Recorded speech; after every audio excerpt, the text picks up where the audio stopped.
من در کل پسری که به مادرش خیلی احترام بذاره رو واقعا خوشم میاد. به نظرم به صداشون بیشتر یک میاد، ولی یک. ترجیح دادی که کدومش؟ به نظرم همین یک هم بهتره. من فکر می‌کنم دوه. چرا؟ حسی دو بهش می‌کنم و همون دو هم اصلا بهتره. چه کسی عزیز تو کنسله؟ کسی که خیلی دوست پسر داشته باشه. میای با هم ول بزنیم؟ بیا با هم باشی. من تو؟ آره. دوستان خوبم سلام و خیلی خوش اومدین به یک برنامه دیگه با حضور مبینا و حسین. با هم دیگه میریم و ببینیم، امیدوارم که لذت ببریم. خب خیلی خوش اومدین. سلام مبینا و حسین. سلام. یه معرفی کوچیک بریم تا کار شروع کنیم. سلام، خوشحالم که تو برنامه‌تونم و امیدوارم که امشب به هممون خوش بگذره. سلام، حسین هستم. هم سلام میکنم به خودت شهاب جان، هم به مخاطبای عزیزت، هم به مبینا خانوم. امیدوارم که شب خیلی خوبی داشته باشیم. خب یه معرفی کوتاه از خودتون بریم، مثلا تحصیلاتتون یا کارتون یا هر چیزی که بتونه شما رو یه معرفی اولیه بکنه. من تحصیلاتم تو رشته مدیریت مالی بوده و تو بازار فارکس کار میکنم، تریدرم. ان شاءالله لامبورگینی رو کی می‌خریم؟ به زودی ان شاءالله. پس پول داری ها؟ به زودی ان شاءالله. خب تو چی حسین؟ من فوق لیسانس تغذیه دارم، مربی باشگاهم و مشاور تغذیه. 12 سالم هست که کار مدلی میکنم. به بهمون برنامه میدی؟ ایشون براشون کافی آوردن چون شکرداش نخوردن، فکر کنم یه ذره چاق بشه. کار من سخت میشه، شبا سالات فقط. این تصورت اینه که مبینا چاق احتمالاً ها؟ احتمالاً. مهمترین پارامتری که در دیت اول براتون خیلی های اهمیت چیه؟ قد واقعا مهمه برام. من بوی عطرم خیلی برام مهمه و اینکه خب استایلش هم چه مردونه باشه چه اسپورت، بلد باشه چه جوری استایل بکنه و اینکه اخلاقی هم خیلی منم زیادی، یعنی منم الکی نداشته باشه. چه رنج قدی مثلا مد نظرته؟ دیگه کوتاه نباشه دیگه، در حدی باشه که مثلا باهاش بتونم پاشنه بلند بپوشم و در اون حد یعنی ازم بلندتر باشه. من 1.62. گفتم الان 1.78. تو قد چنده؟ من 1.80 دادم. این تو رنج تو هست؟ فکر کنم بشه دیگه. مسلما رفتار طرف و اون چیزی که تو مغزش میگذره واسه من مهمه. تو دیت اول. یعنی ظاهر چون خیلی که برات مهم باهاش نیست. صحبت ظاهر به نظر من 50% مهمه، ولی خب توپل نباشن. ترجیحاً یه چیز قابل تحمل باشه اوکیه. فقط قابل تحمل آره باشه. قابل تحمل باشه، فقط بشه نگاهش کرد. آره واقعا دیت اول همین برات مهمه که آره بتونی فقط نگاهش کنی. واقعا ظاهر اصلا، چون که واقعا انقدر، حالا درست نیست بگم، چون که الان دیگه واسه من دیگه اون ذهنیت طرف مهمه که ببینم میتونم باهاش یه ریلیشنشیپی رو داشته باشم یا نه. حالا در کل توی یه رابطه مهمترین پارامتر براتون چیه؟ ممکنه شغل، ممکنه حالا همچنان ظاهر، رفتار، چیه؟ یا پول چیه؟ 100% کسی که منو کامل کنه و منو به سمت پیشرفت سوق بده یه جورایی. ولی واقعا شما یه همتیمی قوی میخوای که از نظر روحی کیرت کنه، از نظر عاطفی کیرت کنه و بتونه یه جورایی اون نواقصی که داری اون پر کنه. ببین من همیشه میگم رابطه نباید مثل زندان باشه، یعنی مثلا دو طرف باید در کنار هم یه کاری کنن که زندگیشون قشنگتر بشه، نه که زندان بشه. این برام خیلی مهمه که گیرای الکی نده و اینکه آدم خیلی منفعلی نباشه، تنبل نباشه، داره تلاشگر باشه. رابطه‌های قبلیتون تو زندان بودید؟ بالاخره همه تجربهشو داشتن دیگه. آزادیتون مبارک. آن تو زیاد گیر نیستی؟ من نه اصلا. پول و شغل و ماشین و اینا چقدر برات مهمه؟ من همیشه میگم پول توی دوستی مهم نیست واقعا، ولی توی ازدواج مهمه. توی دوستی در این حد مهمه که مثلا با طرف میری بیرون بدونی که از پسش برمیاد، یا مثلا یه مسافرت میخوای بری بدونی که از پسش برمیاد. در همین حد. یعنی تو انتظار داری که مسافرت و اینا میری پارتنرت همه حسابا رو بکنه؟ کلش هم نه، ولی 89% دیگه عرفش همینه دیگه. و تو هم انتظارت همینه؟ عرفش واقعا این نیست. عرفش چیه به نظر تو؟ همینجا مشکل شد. ایشون از اینان که من فکر میکنم دونگی. نه دونگی، من بحث دونگی مثلا یه بار من شاید اصلا با کسی که بهم حس خوبی میده برم بیرون و تا صفری که تو کارتمه رو خرج کنم و خودم لذت ببرم. ولی این که وظیفه باشه واقعا چیز قشنگی نه منم نمیگم وظیفه است، ولی منظورم اینه که سطح مالیش لازم نیست خیلی پولدار باشه، در حدی باشه که بدونم از پس یه همچین چیزی برمیاد. شما رو الان ببره شمال باید 10 میلیون خرج کنه که به نظر تو زیاده. و حالا اصلا من دارم راجع به کلیات صحبت کنم، شاید اصلا من شرایط شمال رفتن نداشته باشم. به نظر من اصلا به هیچ عنوان مادیات وقتی بیاد وسط رابطه، به نظر من اون رابطه رو تمام کنی خیلی بهتره. تایپ ظاهری استایل مورد نظر تو رابطه چیه؟ ببین من کلا از پسر که خیلی رنگی بپوشه خوشم نمیاد، یعنی بیشتر رنگای سرد و اینا، و اینکه از پسر خیلی لاغرم خیلی بدم میاد، و پسری که شلوار تنگ سفیدم بپوشه که اصلا وای. من از هنرستان تربیت بدنی خوندم، کلا تو ورزش بودم. یه مقدار بیشتر از این که به صورت توجه کنم به بادی توجه میکنم، چون که برام خیلی مهمه یه لایف استایل درست داشته باشن، غذای درست بخورن و برای بدنشون ارزش قائل باشن. استایل لباس پوشیدنشون دوست دارم که یه مقدار رسمی باشه. تو اهل ورزش هستی؟ بله 100%. اتفاقا من خیلی هم به پوستم کلا خیلی دوست دارم به خودم برسم. به نظر من خانمی که به خودش میرسه احترام داره، یعنی بقیه هم بهش احترام میذارن. حسین فرض کن تو یه جمعی هستی، بعد از مبینا خوشت اومده. درسته. بعد آیا هنر خاصی داری که بتونی جذبش کنی؟ من تا حالا نشده شروع کننده رابطه‌ای باشم. این تو ادعایی داری که همه اومدن به تو؟ نه شده کرم بریزم، نمیدونم یه جوری نشون بدم، ولی نمیدونم باید چی کار کنم برای دفعه اولی که میخوام با یه خانومی. یعنی تو از یکی مثلا تو خیابون کسی ببینم خوشم بیاد عمرن روشو نداشته باشم برم سلام کنم. رنج سنی برات مهمه؟ همین که از خودم کوچیک‌تر نباشه کافیه واقعا، مثلا 2 سال بزرگتر به بالا. تو برات مهمه رنج سنی؟ من همین که درکم کنه کافیه. یعنی 20 سالم ازت بزرگتر باشه، کوچیک‌تر مشکل نداره. پسرا معمولا براشون مهم نیست آخه. شما پسر بودی؟ چه کیسی از دید تو کنسله؟ کسی که خیلی دوست پسر داشته باشه. پس این دوست اجتماعی برات مهمه. آره. بعد خودتونم نداری؟ منم ندارم. تو داری؟ دوست اجتماعی بله. کسی که بوی بد بده کنسله. نظافت کنسله. پسری که مثلا باهاش یه جا برم همش چشمش بچرخه هم واقعا کنسله، چون اصلا غیر قابل اعتماده دیگه. طبیعیه. متولد چه ماهی هستی؟ من خرداد. اوه چرا همینو میگن؟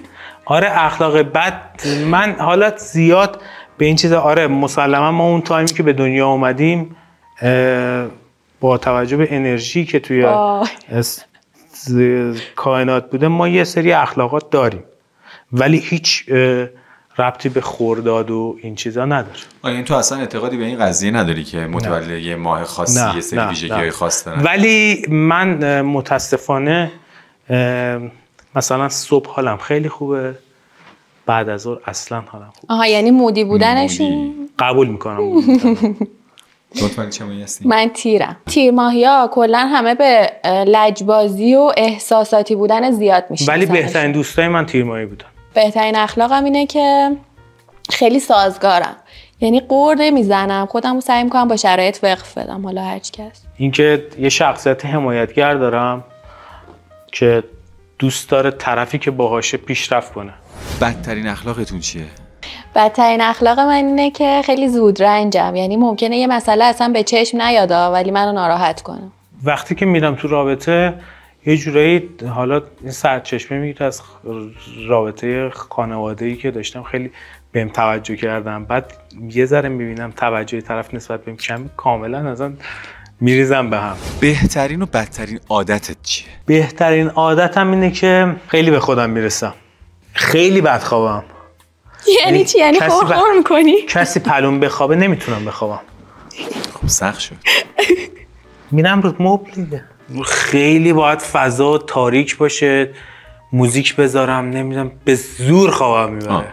روتینمو همیشه دارم، یعنی صبح پا میشم کارمو میکنم و ارادم خیلی قویه، بدترین عادتم اینه که اگه خوابم کم و زیاد شه کلا اخلاق و همه چی میریزه به هم. سلام، خوبی؟ تا اینجا ویدیو رو دوست داشتین؟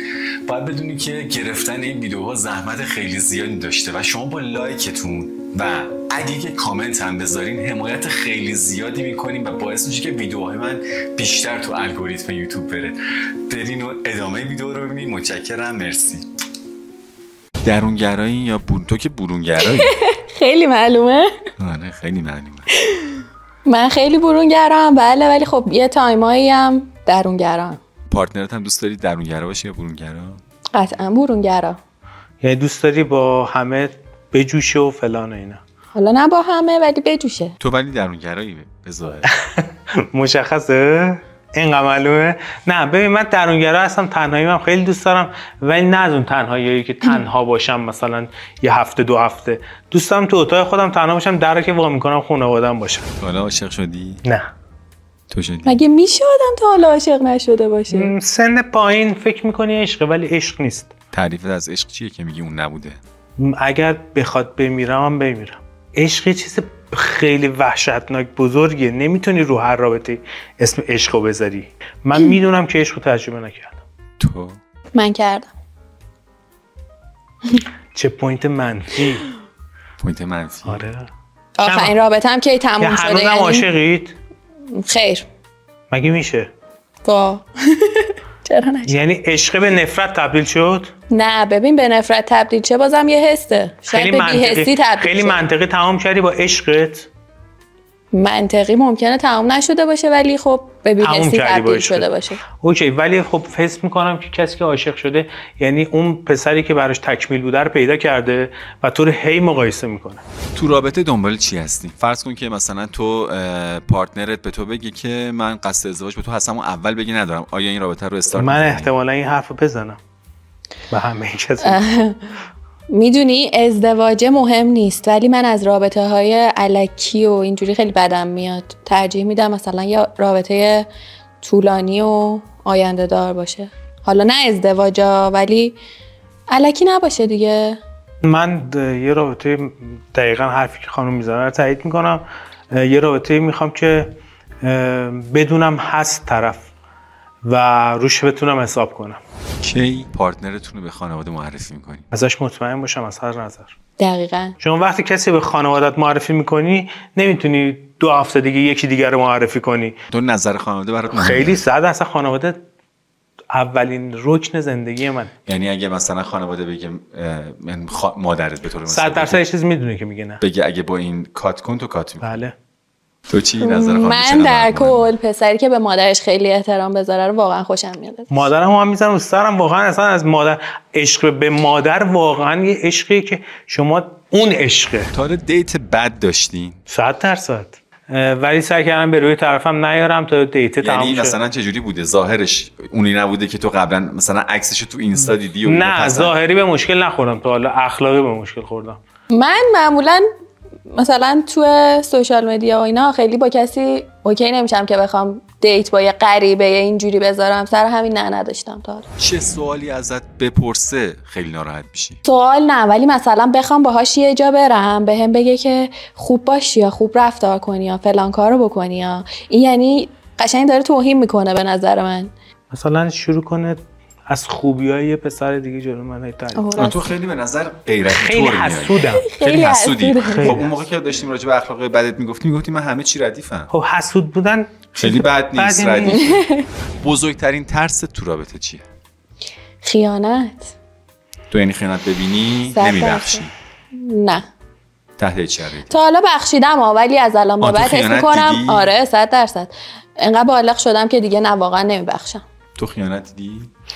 من خیانت دیدم. تو اگه خیانت ببینی نمیبخشی؟ به هیچ عنوان. به هیچ عنوان. هر چقدر دوستش داشته باشی. حتی اگه احساس کنی اصلا حاضرم شب و روزم یکیشت ولی این کار نکنم. حتی اگر که پشیمون باشه. اصلا مگه خیانت پشیمونی داره؟ آره. کردی تو تا حالا کارو. خیانت نکردی؟ میگم این بده. خب چرا میگم که ولی خب بعدش نرفتم بگم ببخشید. خب تو پشیمون نبودی؟ نرفتم بگم ببخشید، چون که واقعا کار اشتباهی کردم. ممکنه ببخشم، بستگی داره چقدر دوستش داشته. تا حالا گوشی اکس تو چک کردی؟ اصلا نه دوست دارم چک کنن، نه دوست دارم من چک کنم. من تو طفولیتم کردم این کارو، ولی معتقدم که قشنگترین باغچه‌ها که بیل بزنی توش کرم پیدا میشه. پس چرا آدم اعصاب خودشو خورد کنه؟ نکنید. تو رمز گوشی تو به پارتنرت نمیدی؟ رمز گوشیم 1372. الان نه کسی بخواد سنش هم فهمیدم. تو چی رمز گوشی تو به پارتنرت میدی؟ بستگی داره آخه، اگه خیلی باش خواب باشم آره. فوبیه خاصی داری؟ آره، از ارتفاع. آره. من آره، مار و مارمولک. طولانی ترین رابطتون چقدر بوده؟ من 7 سال. بعد عاشقم نشده؟ تو بعد 7 سال عاشقش نبودی؟ نه خب دوستش داشتم، واقعا فوق‌العاده بود. تو اون زمانی که باش آشنا شدم خب سنم کم بود، هر چقدر رفت جلوتر اخلاقمون عوض شد و یه جایی خیلی قشنگ با هم دیگه به هم زدیم. تو اگه اکست برگرده چیکار میکنی؟ اگه میخواست برگرده تا حالا برگشته بود و اینکه وارد رابطه نمیشم تا زمانی که امید داشته باشم طرفم میخواد برگرده. خب خانم فکر کن الان وارد رابطه با من شدی و اکست برگشتی، میخوای چیکار کنی؟ خب من زمانی وارد رابطه میشم که دیگه مطمئن باشم نمیخوام برگردم با اکست. الان امید داری؟ نه. منطقی یا احساسی؟ منطقی. منطقی. تو هم؟ تو دوست داری که پارتنرت منطقی باشه یا احساسی؟ احساسی. تو چی؟ جفتش در کنار هم. تو فکر می‌کنی که چند سالشه؟ 28. تو فکر می‌کنی چند سالشه؟ گفت دیگه 72. حالا فکر می‌کنی کلاً چه شکلیه، چه تیپیه؟ یه دختر بغلی طوره، کوچولو موچولوه. می‌خواست بگی جاسویچی؟ نه، کوچولو موچولوه، موهاش بلند مشکیه، پوست نسبتاً سبزی داره و کم آرایش کرده. تو چه تصوری داری؟ گفت باشگاه میره، به نظرم هیکلش که فیته، سفید پوشیده، احتمالا یه پیرمردونه سفید پوشیده با یه جین، یه همچین چیز. رسیدیم به چالش نقاشی کشیدنشون، در واقع از مبینا و حسین میخوام که نقاشی همدیگر با توجه به چیزی که از برنامه گذشته و تصوری که از همدیگه دارن نقاشی همدیگر رو بکشن.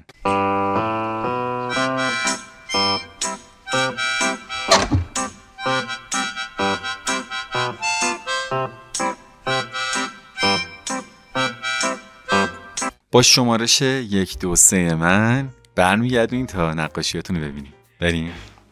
1 2 3. کوچولو نیست؟ به من تصورم رو کشیدم، یعنی یه پیرمردونه سفید که آسیناشو تا زده کشیدم با نیمبوت و یه شلوار، اونم یه تحریشی داره و موهاشم به نظرم میتونه بلند باشه. همین شبیه همین دیگه. خدا رو شکر. این چیه؟ پیرن تنم نیست. شبیه نه موام اینجوریه. چه ریشایی. رسیدیم به چالش حدس عکس. یه سری عکس در اختیارشون گذاشتم، هم برای مبینا هم برای حسین، ببینم که میتونن همدیگه درست حدس بزنن یا نه. من بین 1 و 3 شک دارم، ولی به نظرم به صداشون بیشتر 1 میاد، ولی 1. ترجیح میدادی که کدوم باشه؟ به نظرم همین 1 همه بهتره. تو چی؟ من فکر می‌کنم 2. چرا؟ حسی 2 بهش میخوره و همون 2 هم اصلا بهتره. حسین تو گفتی که ترجیح میدادی که 2 باشه و به نظر 2 هم هست. بله.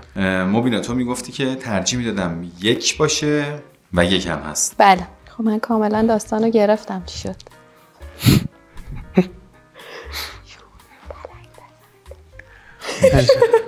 گفتی ایشون پلنگ پسنده ها. سوشال مدیا براتون چقدر مهمه؟ اصلا واسه من مهم نیست، یعنی اگر مثلا پارتنرم بخواد، با اینکه خودت می‌بینی پیجم شلوغه و پیجت شلوغه. آره.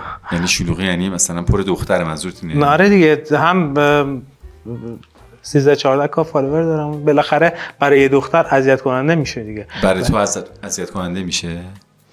بستگی به آدمش داره، اگه بهش اعتماد داشته باشم نه. ولی خب اگر اذیتش کنه حاضرم پیجمو ببندم، یه پیج پی وی داشته باشم. تو حاضری که پیجتو ببندی؟ کامل پاک نمی‌کنم، ولی مثلا رو چند نفر حساس بشه چرا آنفالو میکنم. حالا سوشال مدیا برای تو اصلا مهم هست که پارتنرت نه. دختر کلی فالو کنه اینا اصلا برات مهم نیست. اگه بهش اعتماد داشته باشم واقعا مهم نیست. وقتی تو رابطه هستین دوست دارین که عکس پارتنرتون رو تو سوشال مدیا پابلیش کنین؟ بله.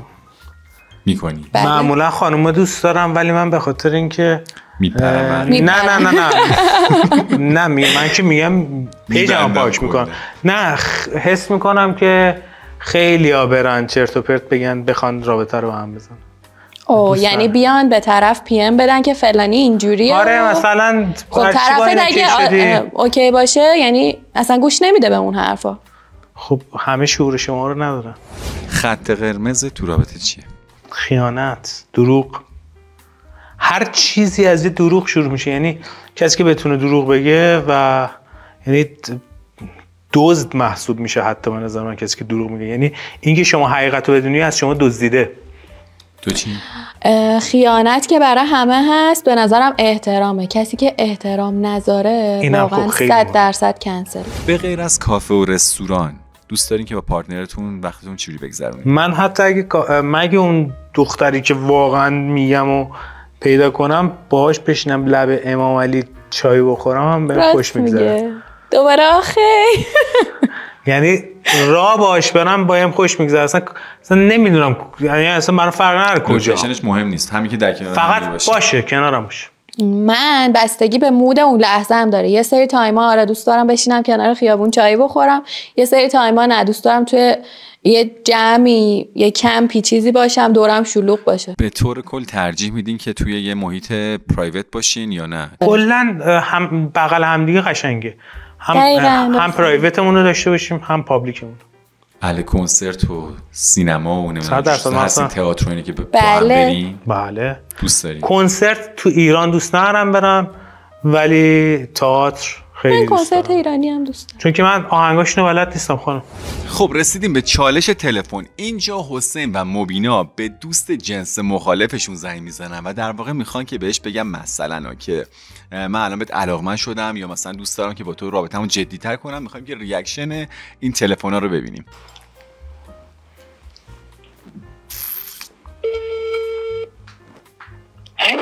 سلام عزیزم. سلام. چطوری؟ خوبی؟ فدات شم. ماما خوبه؟ آره مرسی. چه خبرها؟ بعد موقعی که زنگ نزدم.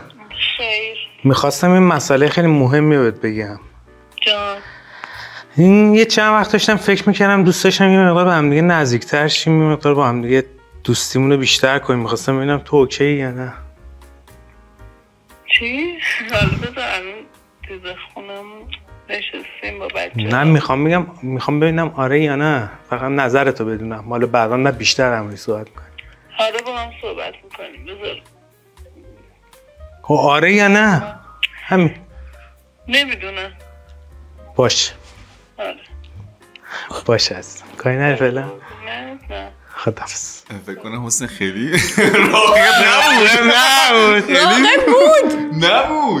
نبود میگفت نه، ولی بود که گفت نمیدونم. فقط خجالت کشید. یه حالا میتونم زنگ بزنم بهش بگم تو برنامه بودم. سلام چطوری؟ خوبی؟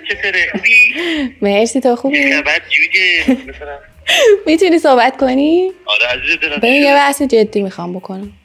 جان. پرهام ببین من این همه فکر کردم این مدت خیلی آسیب دیدم و اینا و تو خیلی حال منو خوب میکنی. میای با هم ریل بزنیم؟ بیا با هم باشیم. من و تو؟ آره. بابا من باید افتخار نمیشه. چرا نمیشه؟ من با کسی هم دوستش هم دارم، کار درستی نیست اصلا. بعدم من تو از اول رفیق بودیم کلا. چه بازی بینمون نبوده. هیچ جوره نمیشه پس؟ اینکه خوبم بودم کنارت، یعنی حالا سعی کردم حالا تو خوب کنم چون قلبی دوستت دارمه، ولی نه فکر نکنم فعلا. پس نه دیگه. نه دیگه قربونت. باشه پس بعدم راجع بهش صحبت میکنیم. خوبی؟ آره صحبت میکنیم. عجیب غریبی ها. صحبت میکنیم. ببین من تو برنامه بلایند دیتم. آفرین واقعا. تو برنامه رو سفید Blind کردی date. مردم آره واقعا خوشم آمد. یعنی مردا رو سفید کردی، دمت گرم. پرچم مردم اومد بالا. حالا بعدا صحبت میکنیم. خدا کجا پخش میشه؟ یوتیوب. واقعا؟ آره خدا پرچم ببین، پرهام جلوی ببین. دوست دخترش اومد بالا. دنبال اینه که کی پخش میشه که بره به دختره. ببین چجوری کات من کنه گوشه دیگه، بودم. آره. من وقتی میگم دوست اجتماعی دارم یعنی این، خیلی خفن. نه دوست شما دوست دختر که نداشت نمیدونم. 100% میگفت آره. بالا شهر پایین شهر اینا براتون مهمه؟ نه تو خودت بچه کجایی؟ من شرق. تو کجا؟ تهران شرقم. شرق. تو هم شرقی؟ بله. همت ترافیک نمیشه. کجای شهر؟ بخوام کلی بگم سمت نارمک میشه. ما هم دقیقا سمت نارمک. اگه بعد 3 ماه پارتنرتون حلقه بندازه چه حسی پیدا میکنی؟ یه مقدار میترسم، چون که چیزی که انقدر سریع بره جلو و آتیشش تندشه، احتمال اینکه سریع هم از اون طرف آتیشش به خوابه هست. خوشحال نمیشی؟ نه زیاد خوشحال. تو چی؟ ببین یه پسر این کارو بکنه یه ذره خوشحال کننده است. خوشحال میشی. ولی کلا نکنم اوکی. چند سال دیگه خودتون رو کجا میبینین؟ یعنی هدف از زندگیتون چیه؟ اینو نباید از یه جوان ایرانی بپرسی، اصلا معلوم نیست. ولی خب تمام تلاشمو میکنم که بتونم زندگی کنم، از زندگی که دارم میکنم درس بگیرم، چون که حس میکنم هر کسی که اومده روی این زمین برای یه دلیلی اومده و باید درساش پاس کنه. حالا امیدوارم که شرایط هم یه مقدار بهتر شه که ما هم بتونیم جوانی کنیم. تو چی؟ منم تا چند سال دیگه قطعا تو کارم به یه جای خیلی خوبی رسیدم و دارم. بیت کوین ها رو همه رو بیت کوین شخ رو. زده. من فارکسم، بیت کوین نیستم. خب طلا زدی و یورو یو اس دی و بلده ها. آره به یه جایی رسیدم و دیگه کم کم دارم به چیزایی که میخوام میرسم و احتمالاً کلی مسافرت‌های مختلف میرم. لامبورگینی هم حتما بخیر. ایشالله. خب دوست دارین که با همدیگه در واقع چقدر تلفنی صحبت کنین؟ چقدر بهت زنگ بزنه تلفن؟ من کلا اصلا آدم زنگی نیستم، منم نه. خیلی بیشتر دوست پی ام میدم. آره بعضی از شبا دوست دارم خب صحبت کنم، ولی بیشتر دوست دارم ببینمش. آره ویدیو کالم من بیشتر حالا ویدیو کال نه، دیدن حضوری. ولی خب دوست دارم حضوری ببینمش. خب میرسیم به چالش حدس جوابای همدیگه. من یه سری سوال از حسین و مبینا میپرسم، در واقع یه سری سوال ابتدا از حسین میپرسم راجع به مبینا و برعکس. حالا باید ببینیم که آیا درست میتونن جوابای همدیگه رو حدس بزنن یا نه. از حسین شروع میکنیم. خب حسین جان، به نظر تو گذشتت براش مهمه؟ 100% خیلی. اگه با اکست همکار باشی براش مهمه؟ آره. به نظر اجازه میده که تو با اکست تو یه جا کار کنین؟ آره. تتو یا پیرسینگ داره؟ کوچیک ولی داره. داره. اهل مطالعه است؟ اصلا. اهل ورزشه؟ جدیدن. اهل آشپزیه؟ بعضی اوقات یه کمکایی میکنه ولی فکر نمیکنم دستپخت خوبی داشته باشه. خب به نظر تو گذشتت براش مهمه؟ 100%. اگه با اکست همکار باشی براش مهمه؟ 100%. تتو یا پیرسینگ داره؟ فکر نکنم. اهل مطالعه است؟ فکر نکنم. پوششت براش مهمه؟ بله. تو برات مهمه؟ بله. یعنی لباس مثلا نه حالا مثلا چادر سرش کنه یا مثلا حجاب داشته باشه، ولی دوست ندارم که خیلی لباس باز بپوشه. خب رسیدیم به پارت امتیازدهی. الان حسین و مبینا با همدیگه شناخت اولیه از همدیگه پیدا کردن و ازشون میخوام که یه امتیاز اولیه به همدیگه بدن، چون ظاهر همدیگه رو ندیدن، صرفا راجع به رفتار همدیگه امتیاز بدن. با شمارش 3 2 1. خب الان از مبینا و حسین میخوام قبل از اینکه پرده رو برداریم با توجه به شناختی که از همدیگه پیدا کردن آیا علاقمند هستن که دیت دوم با همدیگه برن یا نه، با لایک و دیسلایک من نشون بدین.